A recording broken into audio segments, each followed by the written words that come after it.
Hi friends, எல்லோரும் எப்படி இருக்கிறீங்க? எல்லோரும் நல்லா இருப்பீங்கன்னு நினைக்கிறேன். இன்றைக்கி புரட்டாசி 1.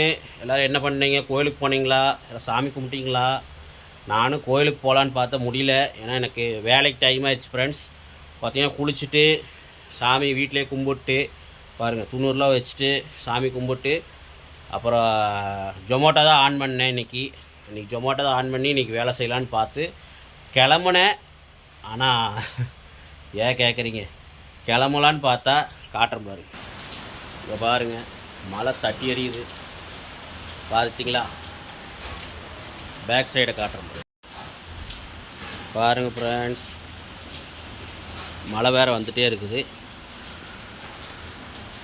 என்ன பண்ணுறது பார்த்தீங்களா ஃப்ரெண்ட்ஸ்? நேற்று நான் மதியானம் வரைக்கும் தான் வேலை செஞ்சேன். மதியானம் வந்து பார்த்திங்கன்னா ஒரு 12 மணிக்கு ஜொமேட்டோ ஆன் பண்ணேன். ஒரு அரை மணி நேரமாக ஆச்சு, ஆர்டரே வரல.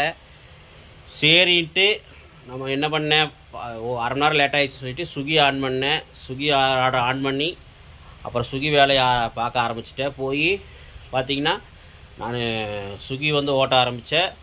12லேருந்து ஒரு 3 வரைக்கும் ஓட்டினேன். அதுக்கு மேலே ஓட்ட முடியாது. ஏன்னா நம்ம 12லேருந்து 3 வரைக்கும் தான் புக் பண்ண முடியும். ஓகே, அதுக்கப்புறம் அதே ஆஃப் ஆகிக்கும். நம்ம மறுபடியும் இந்த ஷிஃப்ட் வந்து நம்ம வந்து முன்னாடியே நம்ம என்ன பண்ணோம்னா ஷிஃப்ட் வந்து புக் பண்ணால் தான் நம்மளுக்கு ஆன் ஆகும். ஓகே, அதுக்கப்புறம் ஆன் ஆகாது. நம்ம அதுக்கப்புறம் பண்ணலாம். 3 மணிக்கு மேலே நம்மளே அப்போயே பண்ணிக்கலாம். ஆனால் 3 மணிலேருந்து 7 மணிக்கு செஞ்சால் தான் நம்ம ஓகே பண்ணால் தான் ஆன் ஆகும். அதுக்கப்புறம் நீங்கள் 1 மணி நேரம் செஞ்சுட்டு நீங்கள் ஆஃப் பண்ணிங்கன்னா உங்களுக்கு ஃபைன் வேறு போட்டுருவாங்க. அதனால் 3 மணிலேருந்து 7 மணிக்கு கன்ஃபார்ம் செஞ்சாகணும். அதனால் நான் ஷிஃப்ட் வந்து புக் பண்ணாமல் விட்டுட்டேன். சரி, அப்புறம் என்ன பண்ணுறது? நேற்று 3 மணி நேரம் செஞ்சுட்டு அப்புறம் நைட் செய்யலான்னு பார்த்தேன். சரி, ஒரு நாள் ரெஸ்ட் எடுத்துக்கலாம். நைட்டு 7 மணிலேருந்து 12 மணிக்கு எப்பயுமே செய்வேன் ஜொமேட்டோ. ஆனால் சரி, கொஞ்சம் ரெஸ்ட் எடுத்துக்கலாம், முடியல, உடம்பு சரி சொல்லிட்டு நேற்று ரெஸ்ட் எடுத்துகிட்டேன். நைட்டு கொஞ்சம் பிரியாணிலாம் செஞ்சு சாப்பிட்டோம். ஒரு 1/2 கிலோ பிரியாணி செஞ்சு சாப்பிட்டோம். அது வீடியோ எடுக்க முடியல. அப்புறம் சில்லி கொஞ்சம் ஒரு 1/2 கிலோ சில்லி செஞ்சு சாப்பிட்டோம். அது நாங்கள் வீடியோ எடுக்க முடியல ஃப்ரெண்ட்ஸ். அதனால் கொஞ்சம் எல்லாம் லீவும் ஆகி போச்சு நேற்று. கொஞ்சம் உடம்பு டயர்டாகிறதுனால. ஓகே, அப்புறம் இன்றைக்கி போய் எங்கள் ஒய்ஃப் போய் விட்டு போட்டு சரி நான் கிளம்பலான்னு பார்த்தா மழை வர ஆரம்பிச்சிருச்சு. அப்புறம் சரி வந்து ரெயின் கோட் எடுத்துகிட்டு வரலான்னு வீட்டுக்கு வந்தால் வீட்டுக்கு வந்து உள்ளே வந்து பூர்ற சரியான மழை தட்டி எறியுது. பார்த்துருப்பீங்க. என்ன பண்ணுறது?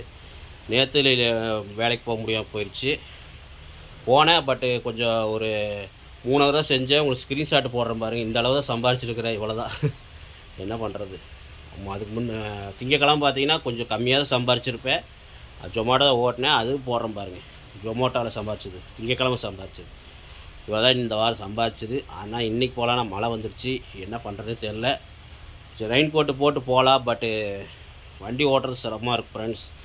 ஏற்கனவே வண்டி வந்து வீல் வந்து பெண்டாகி கிடக்குது.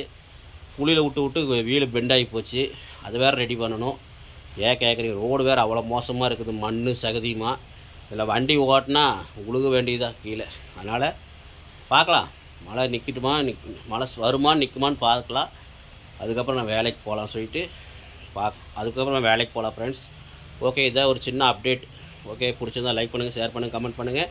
எங்களை மாதிரி ஆளுங்களுக்கெல்லாம் ஒரு சப்போர்ட் பண்ணுங்கள். பாய்.